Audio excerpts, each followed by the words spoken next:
Shalom. Salam sejahtera di dalam kasih Tuhan Yesus Kristus. Hari ini, Minggu 3 Mei 2020, kita sudah memasuki Minggu Paskah keempat. Ibadah tetap masih dilakukan di rumah kita masing-masing bersama keluarga.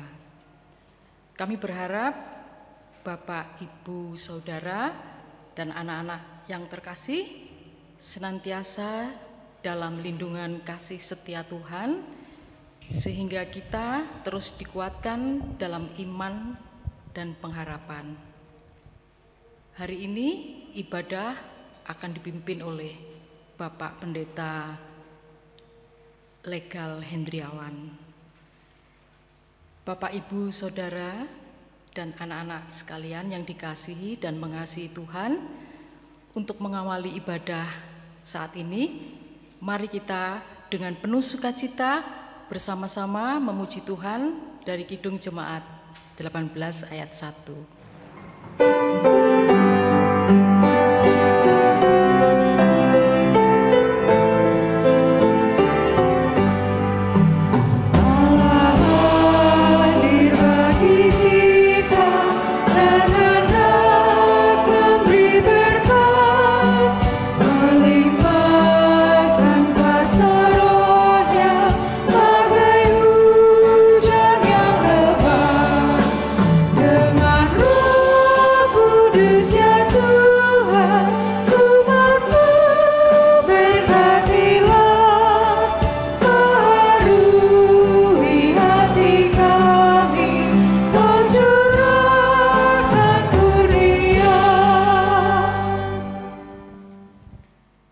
Bersama kita mengambil saat teduh memasuki ibadat saat ini.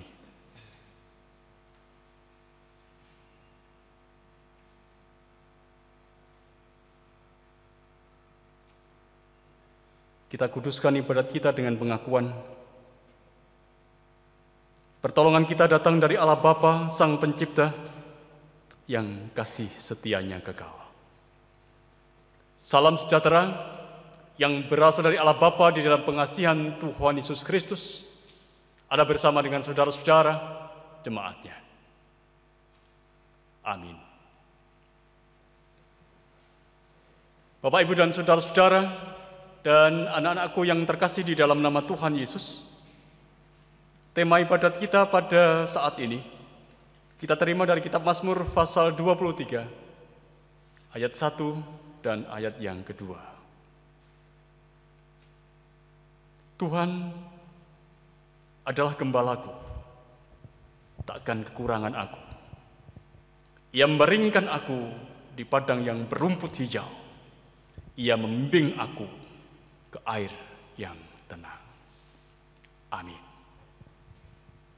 Kidung Jemaat 415, bait 1 dan 2.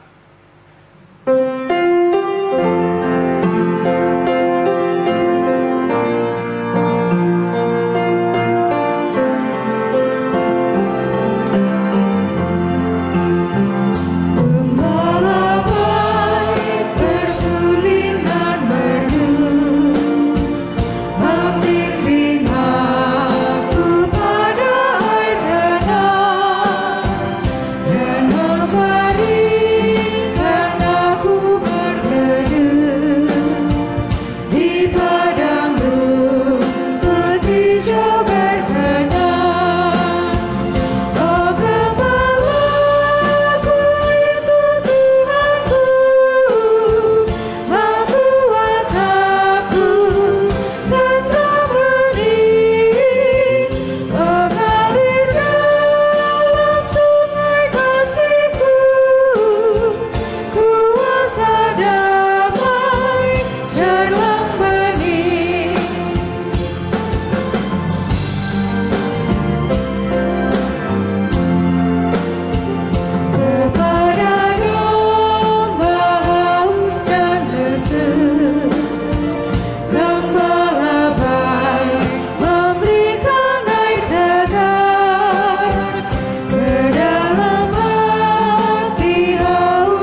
kekasih Tuhan,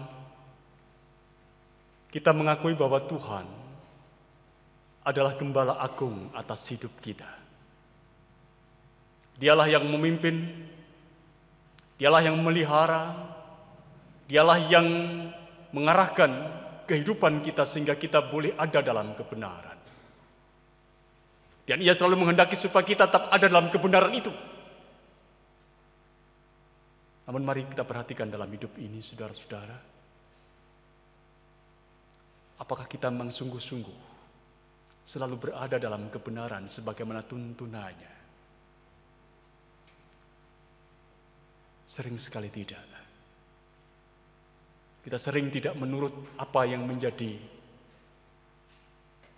arahan, apa yang menjadi pimpinan dan penyertaannya. Kita sering menuruti hanya menjadi keinginan diri kita sendiri. Mari bersama-sama kita mengakui kelemahan kita dan dosa kita di hadapan Tuhan. Karena kita sering hidup tak seperti apa yang Tuhan harapkan. Mari bersama-sama berdoa. Ya Allah, saat ini Engkau telah mengundang dan melayakkan kami untuk hadir bersama bersekutu dengan Engkau melalui keluarga kami masing-masing. Kami datang bersama dengan segala ketulusan hati untuk mengagungkan dan besarkan nama Tuhan melalui puji dan doa kami.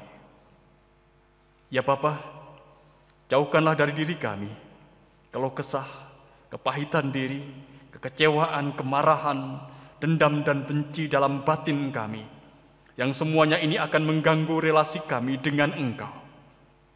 Pulihkanlah kami Bapa, kalau hari-hari ini kami menghadapi sengsara dan pergumulan yang teramat sangat berat.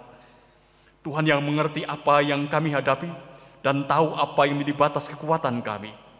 Untuk itu Bapa, biarlah kami boleh datang dan terus berharap hanya kepada Engkau.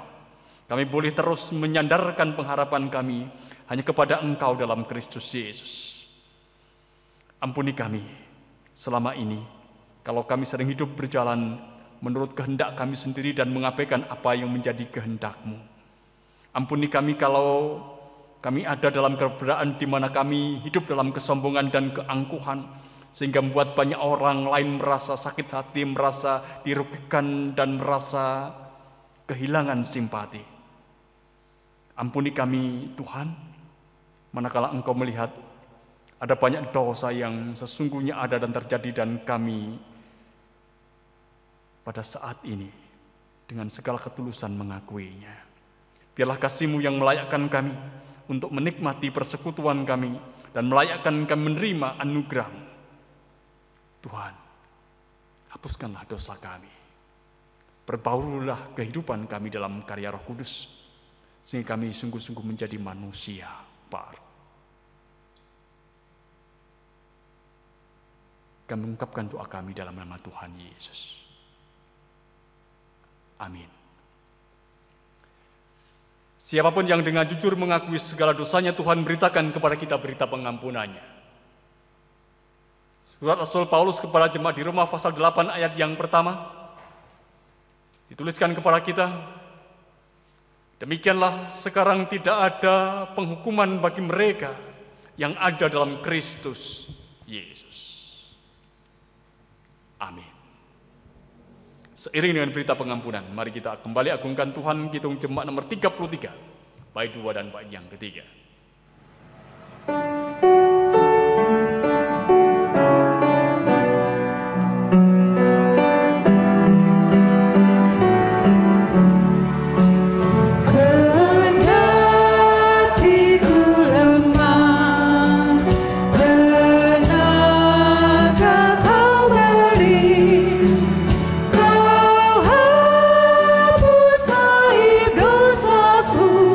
Hidup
Saatnya kita mempersiapkan hati untuk membaca dan merenungkan apa yang menjadi firman Tuhan. Kita bersatu dalam doa, mohon pimpinan Roh Kudus.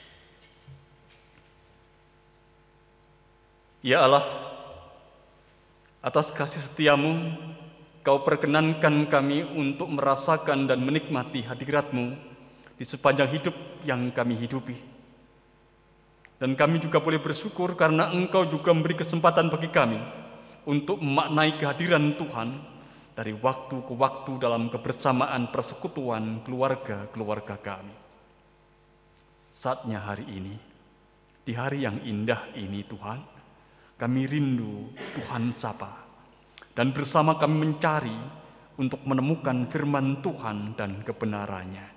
Untuk memberikan kekuatan bagi kami melangkahkan kaki kami menapak hidup.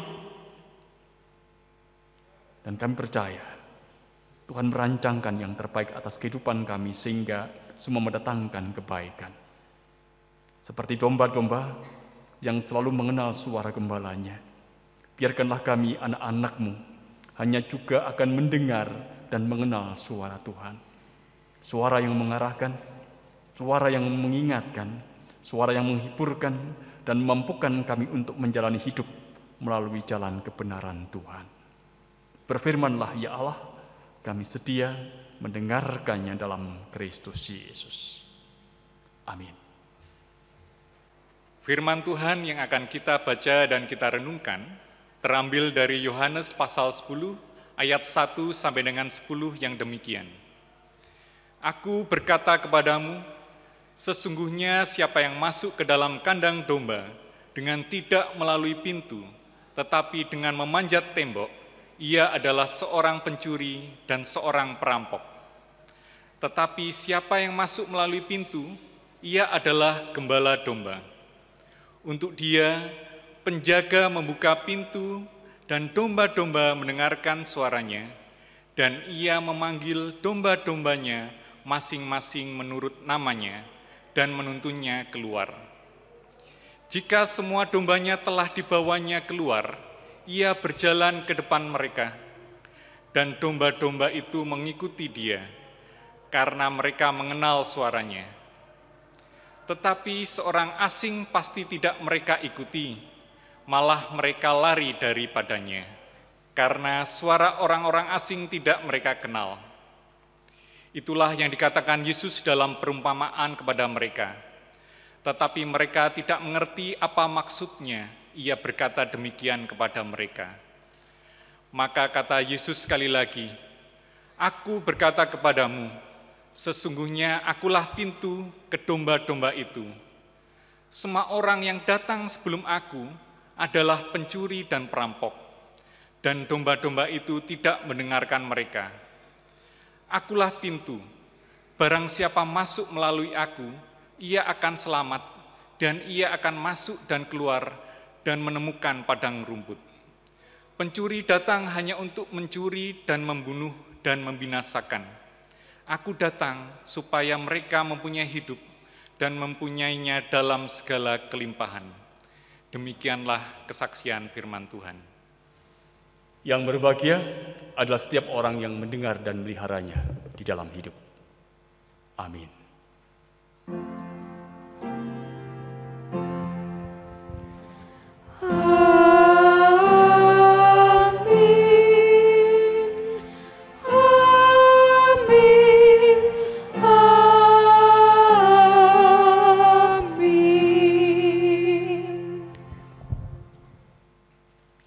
Selamat hari Minggu, Bapak, Ibu, dan saudara-saudara, dan anak-anakku.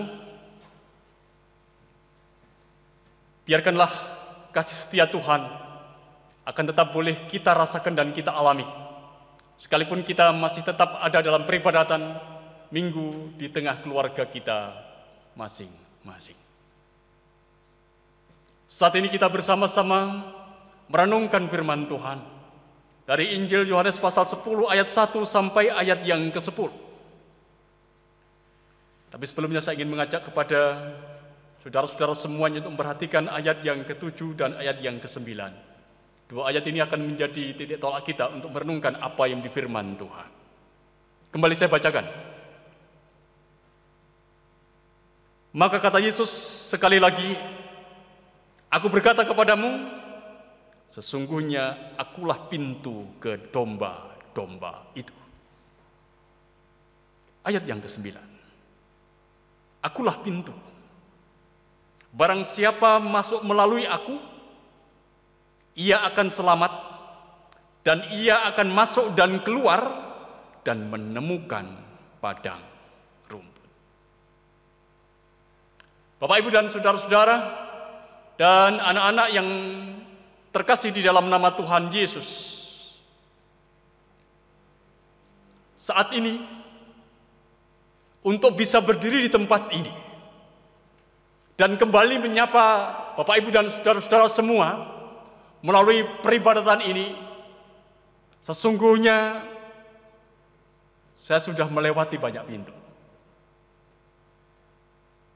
Saya harus keluar dari pintu kamar di Kapanditan, kemudian saya harus beranjak ke kamar belakangnya, dan kemudian keluar dari pintu belakang Kapanditan, memasuki lorong, dan dari lorong itu kemudian saya harus memasuki lagi pintu lorong, dan keluar dari pintu lorong, kemudian menutupnya, dan kemudian saya harus berjalan ke gereja. Dan saya harus melewati pintu samping gereja, pintu pagar samping gereja. Kemudian saya harus masuk lagi ke halaman gereja, dan kemudian masuk ke dalam gereja, ke dalam gedung gereja. Untuk bisa sampai dan berdiri di tempat ini, menyapa Bapak, Ibu, dan saudara-saudara dalam peribadatan ini. Saya telah melewati banyak pintu untuk bisa berdiri di tempat ini. Panjenengan semua yang barangkali pada saat ini hadir dalam peribadatan ini, yang dari jauh, tentu juga melewati lebih banyak pintu dibandingkan dengan yang saya lewati. Saya ingin mengatakan kepada kita semua, Bapak, Ibu, dan saudara-saudara yang dikasihi dan yang mengasihi Tuhan, kemanapun kita pergi, dan dimanapun kita berada, kita ini pasti berhadapan dengan pintu. Hampir tidak ada tempat di atas muka bumi ini yang tidak memiliki pintu. Oleh karena kita juga bisa mengatakan dalam hidup kita, bahwa hidup kita ini adalah rangkaian keluar dan masuk pintu. Hidup kita, itulah rangkaian di mana kita sebagai pribadi keluar dan masuk pintu satu ke pintu yang lainnya. Dan kita sudah biasa melakukan itu. Dan apa yang kita lakukan dan sudah terlalu biasa, sering sekali kemudian buat kita pada akhirnya tidak memandang penting dengan pintu yang kita lewati. Karena apa? Karena sudah terlalu biasa. Seperti halnya kita bernapas. Kita sudah terbiasa bernapas, otomatis bernapas. Yang sering membuat kita kehilangan kesadaran betapa pentingnya bernapas itu. Demikian pula hanya dengan apa yang kita lalui dalam kehidupan kita. Ketika kita dalam keseharian kita melewati banyak pintu, menghadapi banyak pintu, kemudian pada akhirnya kita memandang dan kehilangan kesadaran betapa pentingnya pintu itu bagi hidup kita. Bapak, Ibu, dan saudara-saudara, dan adik-adik yang dikasihi dan yang mengasihi Tuhan, menjadi menarik jika kita perhatikan bacaan kita pada saat ini. Tuhan Yesus menegaskan bahwa dirinya adalah pintu. Dalam perspektif seperti apa yang saya ungkapkan di depan, betapa pentingnya pintu, itu berarti kita juga menerima apa yang diungkapkan Tuhan Yesus sebagai sesuatu yang penting dalam kehidupan kita. Akulah pintu, demikian ia mengungkapkan kepada kita. Maka kata Yesus sekali lagi, aku berkata kepadamu, sesungguhnya akulah pintu ke domba-domba itu. Akulah pintu. Ayat yang ke-9, akulah pintu. Barang siapa masuk melalui aku, ia akan selamat dan ia akan masuk keluar dan akan menemukan padang rumput. Itu yang diungkapkan oleh Tuhan Yesus. Akulah pintu ke domba-domba. Atau lebih tepatnya adalah akulah pintu bagi domba-domba, atau akulah pintu dari domba-domba. Tuhan Yesus menyerahkan dirinya sebagai pintu bagi domba-domba untuk keluar dan masuk. Perlu kita ketahui bersama Bapak, Ibu, dan saudara-saudara, dan anak-anak yang terkasih di dalam nama Tuhan Yesus Kristus, bahwa kandang domba dalam konteks tradisi kehidupan pada zaman Yesus biasanya terbuat dari susunan batu kasar atau terbuat dari susunan batu beserta lumpur, atau orang sering mengatakan ini adalah batu lumpur. Dan kemudian diberi atap yang agak permanen, bentuknya macam-macam. Tapi yang pasti bahwa setiap kandang domba itu memiliki hanya satu pintu. Hanya memiliki satu pintu. Jadi ketika domba-domba itu sudah masuk, entah itu pada waktu malam atau pada waktu musim dingin, maka sang gembala akan berada di pintu masuk itu. Dia akan menjaga domba-domba itu. Kalau ada binatang liar yang ingin memangsa domba-domba yang ada di dalam kandang, maka untuk selanjutnya sang gembala akan mempertaruhkan dirinya, mempertaruhkan nyawanya, mempertaruhkan hidupnya untuk domba-domba yang di bawah perlindungannya. Dan inilah saudara-saudara, sebenarnya yang disampaikan Tuhan Yesus Kristus, sebagaimana dituliskan di dalam ayat yang ke-11. Akulah gembala yang baik memberikan nyawanya bagi domba-dombanya. Itu yang disampaikan Tuhan Yesus. Kalau pada saat ini kita mendengar bahwa Tuhan Yesus mengakui bahwa dirinya adalah pintu, sesungguhnya Ia ingin mengungkapkan kepada kita bahwa hanya melalui Dia domba-domba itu terjamin hidupnya. Hanya melalui Dia kehidupan itu terjamin pemeliharaannya. Hanya melalui Dia orang percaya boleh merasakan damai dan sejahtera. Ketika Tuhan Yesus mengungkapkan akulah pintu, itu sebenarnya ingin mengatakan aku menjadi jaminan atas hidupmu, menjadi jaminan atas pemeliharaan apa yang akan terjadi atas kehidupan. Dimensi lain, saudara-saudara, dari sebuah pintu adalah bahwa pintu itu menjadi pemisah. Pintu itu memisahkan ruangan yang satu dengan ruangan yang lain, atau keberadaan yang satu dengan keberadaan yang lain. Atau bahkan lebih lagi, pintu itu memisahkan sebuah otoritas tertentu. Sebuah contoh sederhana, saudara-saudara. Rumah kita, rumah yang kita tempati, itu semuanya ada dalam otoritas kita. Semua ada dalam otoritas kita. Kalau ada seorang mau masuk, maka dia harus melewati kita dulu. Dia harus mengetuk pintu dulu. Dia kita perkenankan masuk atau tidak itu bergantung kepada kita, karena kitalah yang memiliki otoritas atas rumah itu.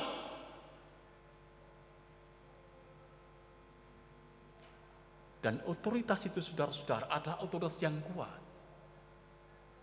tak tergugat oleh siapapun. Kalau seorang mau masuk rumah kita, maka syaratnya dia harus mengetuk pintu itu dan kita membukakan.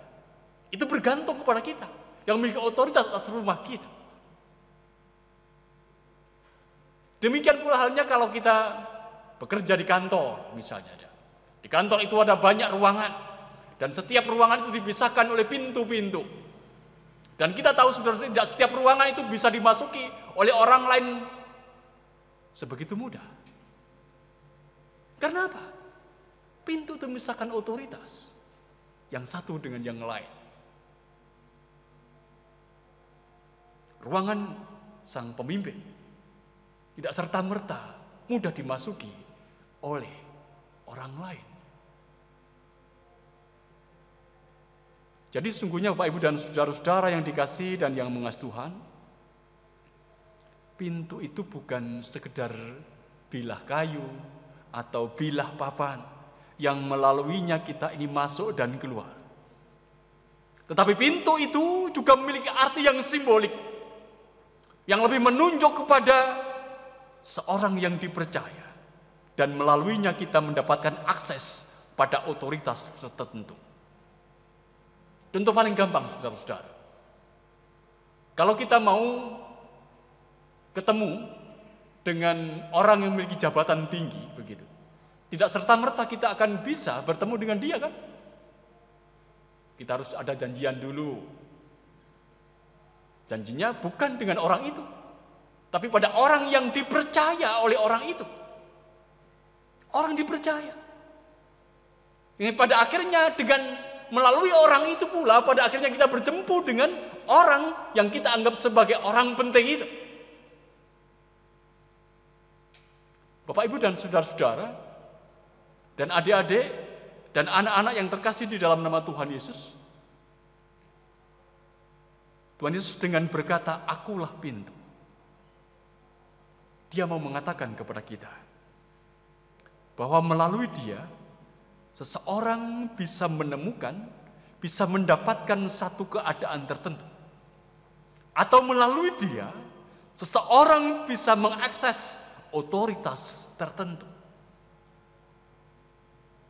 Keadaan seperti apa yang bisa diakses? Ayat yang ke-9 tadi menegaskan kepada kita demikian.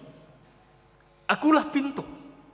Barang siapa masuk melalui aku, ia akan selamat dan ia akan masuk dan keluar dan menemukan padang rumput."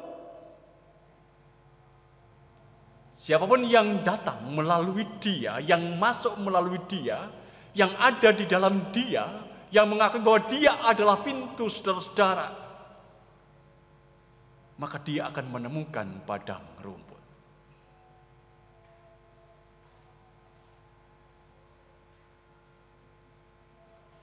Ia akan selamat dan ia akan masuk dan keluar dan menemukan padang rumput. Padang rumput, saudara-saudara, adalah metafora yang kalau kita hubungkan dengan apa yang menjadi tema ibadat kita dalam Mazmur pasal 23 yang mengungkapkan kepada kita, Tuhan adalah gembalaku, takkan kurangan aku, yang meringkan aku di padang yang berumput hijau, yang diungkapkan oleh sang pemazmur, ingin menunjukkan kepada kita semua, saudara-saudara, bahwa siapapun juga yang masuk melalui pintu, melalui Yesus, akan mendapatkan akses padang rumput. Padang rumput adalah simbol dari kehidupan yang tercukupkan, simbol atas kehidupan yang ada dalam kedamaian, simbol atas pemeliharaan Tuhan yang luar biasa, sehingga pemazmur pada itu juga mengungkapkan bahwa Tuhan adalah gembalaku, takkan kurangan aku, yang baringkan aku di padang yang berumput hijau.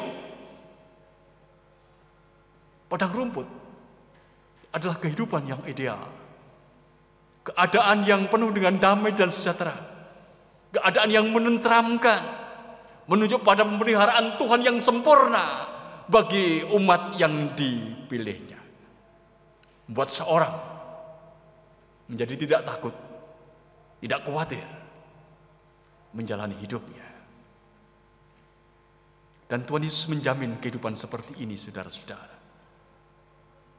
Dia akan keluar dan masuk dan menemukan padang rumput. Menemukan hidup yang terpelihara dengan indahnya. Oleh karena itu, Bapak, Ibu, dan saudara-saudara, kalau kita menjaminkan hidup kita pada otoritas yang memang berkuasa memelihara hidup kita, maka kita meyakini bahwa kita akan merasakan ketenangan, kita akan merasakan ketentraman sejati. Jika kita umatnya ini menjaminkan hidup hanya kepada dia, kepada pintu yang memiliki otoritas untuk masuk pada akses. Akses apa? Akses yang menenteramkan, yang mendamaikan seperti padang rumput. Mari kita menyadari dalam kehidupan kita, Bapak, Ibu, dan saudara-saudara yang dikasihi dan yang mengasihi Tuhan, di dalam kehidupan kita ini tidak ada hidup yang lebih indah, hidup yang lebih baik, selain kehidupan yang dimerdekakan dari rasa takut, rasa khawatir, rasa cemas. Tidak ada kehidupan yang lebih indah dari itu. Jadi kalau dalam hidup ini saudara-saudara kita boleh merasakan bahwa kita dibebaskan dari belenggu kekhawatiran, belenggu kecemasan, maka sesungguhnya itulah kehidupan yang indah. Manusia hidup dibelenggu oleh dosa dan ia ada dalam kecemasan karena dosa itu. Manusia hidup dalam kecemaran dan ia ada dalam kecemasan karena kecemaran itu. Tetapi Tuhan yang membebaskan kita. Bukankah ini sebuah perkara yang indah dalam kehidupan kita? Dalam konteks kehidupan kekinian saat ini, saudara-saudara, dunia ini sedang dihantui oleh ketakutan, dihantui oleh kekhawatiran besar, terutama untuk pandemi corona dan dampaknya. Apa yang tidak terdampak dengan pandemi ini? Tidak ada. Hampir semua dimensi kehidupan kita terdampak oleh pandemi ini. Dan banyak orang menjadi cemas, menjadi khawatir terhadap apa yang kita hadapi ini. Tapi mari kita meyakini, saudara-saudara. Mari kita meyakini dalam kehidupan kita. Jika kita mempercayakan hidup kita kepada pintu, kepada Yesus yang memiliki otoritas yang begitu tinggi atas dunia ini, yang terlalu tinggi atas dunia ini, yang memungkinkan kita pada akhirnya boleh tetap merasakan padang rumput, merasakan damai dan sejahtera dari Dia. Akulah pintu. Ada hal lain, saudara-saudara, yang merupakan wujud dari pemeliharaan Tuhan yang begitu indah dalam kehidupan kita, yang sebenarnya bukan hanya bersangkut paut dengan kehidupan kita saat ini, tapi juga bersangkut paut dengan kehidupan kita di masa yang akan datang. Kita boleh menyebutnya ini adalah kehidupan kekal, dan itu tidak tergantikan oleh apapun. Dan tidak ada otoritas di dunia ini yang bisa membawa kita ke sana selain otoritas Yesus. Apa itu, saudara-saudara? Sangat jelas diungkapkan kepada kita, yaitu selamat. Ayat yang ke-9 tadi, saudara-saudara, mari perhatikan kembali. Akulah pintu. Barang siapa masuk melalui aku, ia akan selamat. Barang siapa masuk melalui aku, ia akan selamat. Hanya otoritas Yesus, saudara-saudara. Hanya otoritas Sang Pintu yang bisa membuat kita, membuat orang, membuat pribadi itu ada dalam keselamatan. Jika kita mengandaikan bahwa ini adalah kehidupan kekal, maka kehidupan kekal itu hanya bisa dicapai melalui pintu, melalui Yesus, Sang milik otoritas tertinggi atas kehidupan di dunia ini.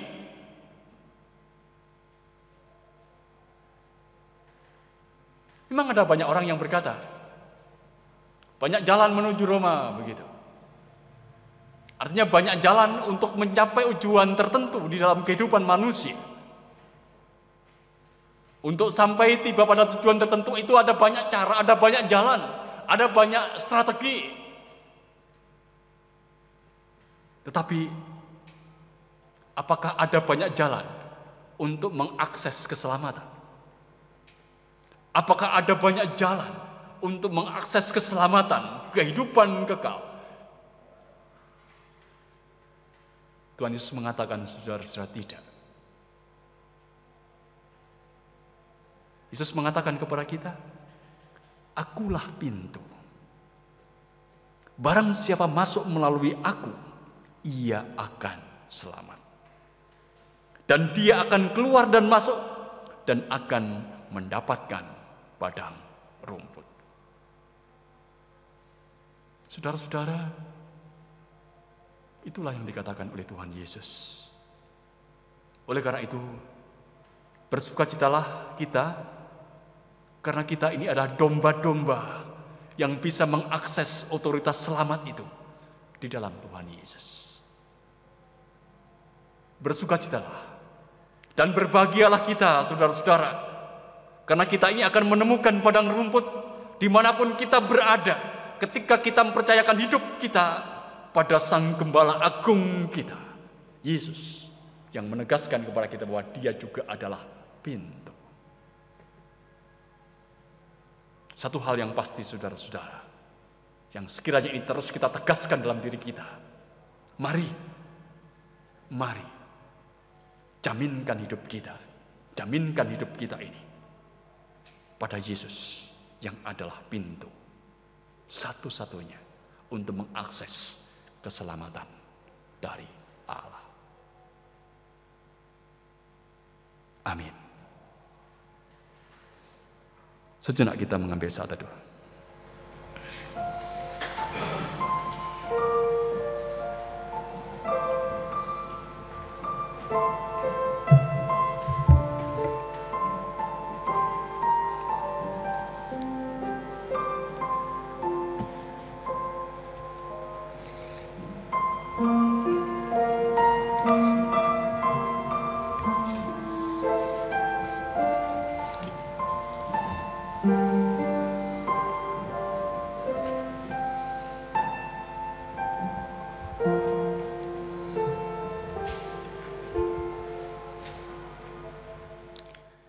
Jemaat yang dikasihi Tuhan, dipersilahkan berdiri.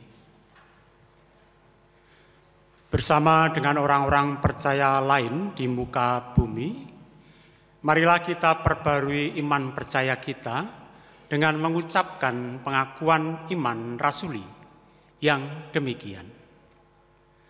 Aku percaya kepada Allah, Bapa yang Maha Kuasa, Khalik langit dan bumi, dan percaya kepada Yesus Kristus, Anaknya yang tunggal Tuhan kita, yang dikandung dari Roh Kudus, lahir dari anak darah Maria, yang menderita di bawah pemerintahan Pontius Pilatus, disalibkan, mati dan dikuburkan, turun ke dalam kerajaan maut. Pada hari yang ketiga bangkit pula dari antara orang mati, naik ke surga, duduk di sebelah kanan Allah Bapa yang Maha Kuasa, dan akan datang dari sana untuk menghakimi orang yang hidup dan yang mati. Aku percaya kepada Roh Kudus, gereja yang kudus dan am, persekutuan orang kudus, pengampunan dosa, kebangkitan daging, dan hidup yang kekal. Amin.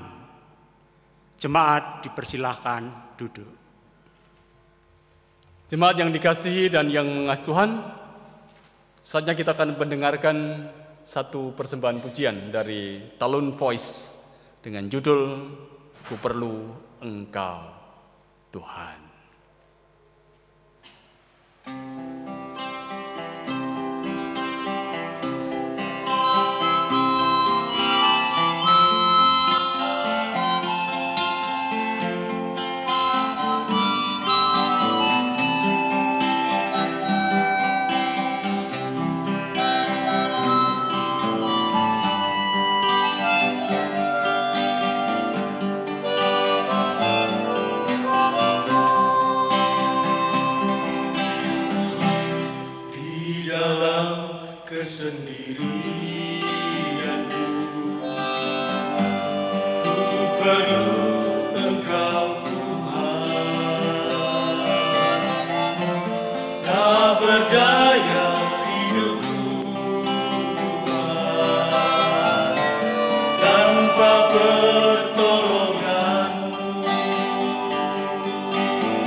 Kesombongan dalam hidupku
Mari kita menyatukan hati kita dalam doa syafaat. Bersama-sama kita berdoa. Tuhan Yesus yang baik, hari ini kami bersama dengan keluarga kami masing-masing telah mendengarkan sabda-Mu. Beri kami kekuatan dan hikmat untuk melakukannya. Biarlah kami selalu belajar untuk menjaminkan hidup kami hanya kepada Engkau ya Yesus. Engkaulah pintu yang memungkinkan kami mendapati hidup dalam janji pemeliharaan dan keselamatan-Mu. Saat ini kami menyatu hati untuk gereja-Mu dimanapun berada, gereja yang Kau utus di tengah-tengah dunia ini untuk mewartakan kasih-Mu kepada dunia. Mampukan gereja-Mu juga setiap kami di sini dalam keluarga masing-masing untuk melakukan karya-Mu itu di tengah-tengah dunia ini. Kami berdoa untuk kasih-kasih kami yang ada dalam kelemahan tubuh. Tolonglah mereka dan biarlah sukacita pengharapan tetap mereka miliki, sekalipun ada dalam kelemahan tubuh mereka. Kami berdoa untuk keluarga-keluarga yang tengah ada dalam pergumulan dan ada dalam ketidakserasian hubungan seorang dengan yang lain di antara anggota keluarga. Tuhan yang menolong, Tuhan yang menyatukan kembali dalam kuasa kasih Tuhan Yesus Kristus. juga untuk keluarga kami masing-masing. Ajari kami terus untuk menghargai kebersamaan dan kesehatian, sehingga di tengah-tengah banyaknya persoalan yang muncul di dalam kehidupan kami, kami tetap boleh bersaksi kepada dunia bahwa melalui keteladanan kesatuan itu, kami boleh menyaksikan Tuhan yang hidup di dalam kehidupan keluarga kami masing-masing. Berkati kami yang bergumul dengan keberadaan perekonomian kami, dengan tantangan yang berat, terutama karena dampak pandemi virus corona. Tuhan Yesus, kasihanilah kami, biarlah kami tetap mampu melakukan bagian kami dengan sungguh-sungguh, dan beri kami kejujuran, kedisiplinan, dan kesetiaan untuk bekerja. Berkati anak-anak kami yang ada dalam masa pertumbuhan, yang juga ada dalam studi. Biarlah Tuhan menolong mereka boleh tekun belajar, mampu untuk berkonsentrasi dan tidak tergoda dengan hal-hal yang merusakkan konsentrasi belajar mereka. Meski kini mereka masih juga belajar secara online, tapi kami percaya Tuhan tetap menyertai mereka. Mereka yang bergumul dengan hidupnya, yang mencari pasangan hidup atau yang mempersiapkan perkawinannya, Tuhan biarlah Engkau menyertai mereka supaya mereka tetap boleh melangkah bersama dengan Tuhan, supaya mereka juga tetap boleh bergumul dengan Tuhan dan melakukan apa yang menjadi kehendak Tuhan di dalam kehidupannya. Mengingat pula secara khusus pada saat ini untuk Yayasan Badan Pendidikan Kristen GKJ JBPK, mohon pemeliharaan Tuhan, berikan kepada kami hati yang peduli untuk kelangsungan kehidupan JBPK. Berkati semua pengurus JBPK dari pusat sampai daerah, karena mereka akan menghadapi tantangan yang terus dan terus begitu berat. Tapi kami percaya pemeliharaan Tuhan akan Tuhan nyatakan. Berdoa pula secara khusus untuk pandemi virus corona yang melanda dunia ini. Tuhan yang akan menyertai setiap pribadi dan berkati semua upaya yang itu memungkinkan dunia ini boleh kembali mendapatkan pemulihan dari pandemi ini. Sesungguhnya kami ada dalam keterbatasan. Kami hanya berharap kepada Tuhan, karena kuasa Tuhan jauh melampaui semuanya itu. Dan kami hanya menjadikan pengharapan kami hanya kepada kuasa Tuhan yang terus dan terus akan bekerja untuk dunia dan perbarui dunia ini. Sehingga pada akhirnya kami mendapat pemulihan dari pandemi yang melanda dunia ini. Berkati para pemimpin negeri kami, dari presiden sampai ke daerah-daerah, berkati mereka supaya mereka boleh senantiasa ada dalam satu kesatuan, dalam satu visi yang jelas untuk memulihkan negeri ini dan boleh dengan sungguh-sungguh mengupayakan kebaikan yang terjadi atas negeri ini, sekalipun kami pada saat ini berhadapan dengan pergumulan yang berat. Bapa di sorga, kami sadar akan keterbatasan doa kami. Tuhan sendiri yang menyempurnakan apa yang menjadi ungkapan doa kami, sebagaimana Tuhan Yesus yang mengajarkan kepada kami berdoa. Bapa kami yang di sorga, dikuduskanlah namamu, datanglah kerajaanmu, jadilah kehendak-Mu di bumi seperti di sorga. Berikanlah kami pada hari ini makanan kami secukupnya, dan ampunilah kami akan kesalahan kami, seperti kami juga mengampuni orang yang bersalah kepada kami. Dan janganlah membawa kami dalam pencobaan, tapi lepaskanlah kami daripada yang jahat, karena Engkaulah yang punya kerajaan dan kuasa dan kemuliaan sampai selama-lamanya. Amin. Bapak Ibu yang terkasih dalam Tuhan, tiba saatnya kita akan mempersembahkan untuk mendasari persembahan kita firman Tuhan yang terambil dari Roma 11 ayat 36. Sebab segala sesuatu adalah dari Dia dan oleh Dia dan kepada Dia. Bagi Dialah kemuliaan sampai selama-lamanya. Kita akan bersama memuji Tuhan dari Kidung Jemaat 291 ayat 1 dan 2. Mari bersyukur semua.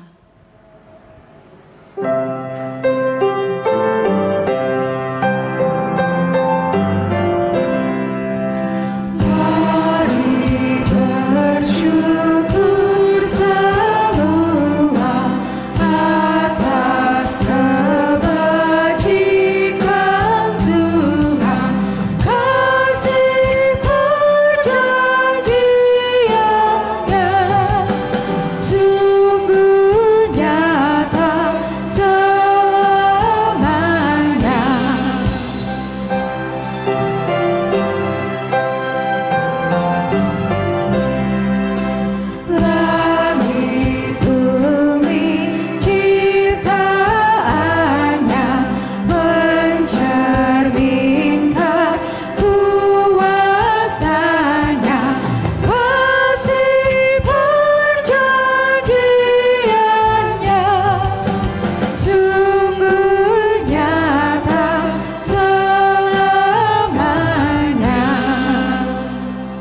mari kita masuk di dalam doa.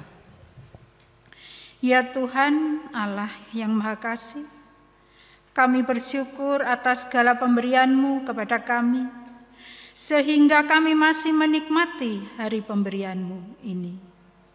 Saat ini kami bersama-sama telah menyerahkan sebagian dari berkat-Mu.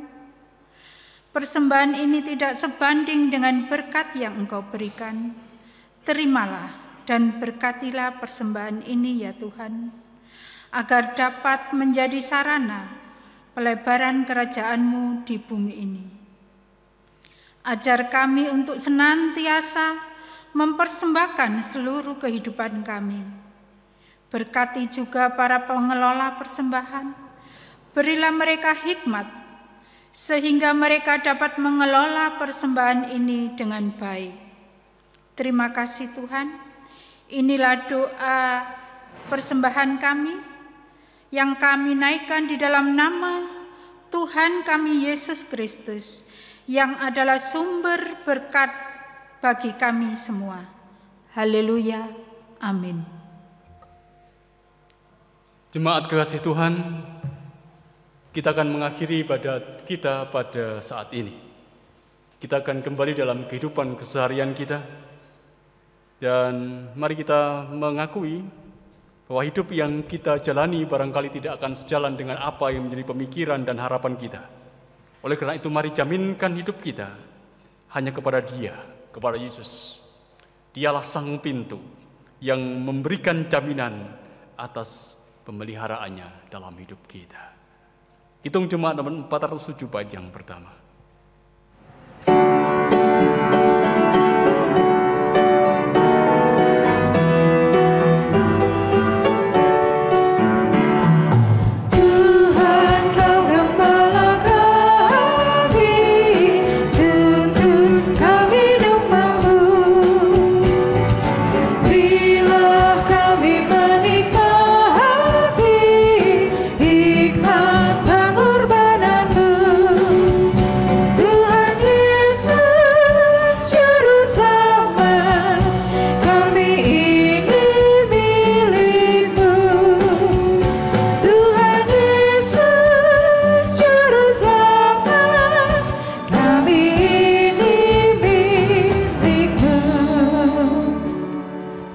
Terimalah berkat Tuhan. Allah, di dalam nama Bapa, Putra dan Roh Kudus, yang menjadi sumber dari segala berkat, kekuatan, keselamatan, kebijaksanaan, menyertai saudara-saudara, kini dan selamanya. Amin.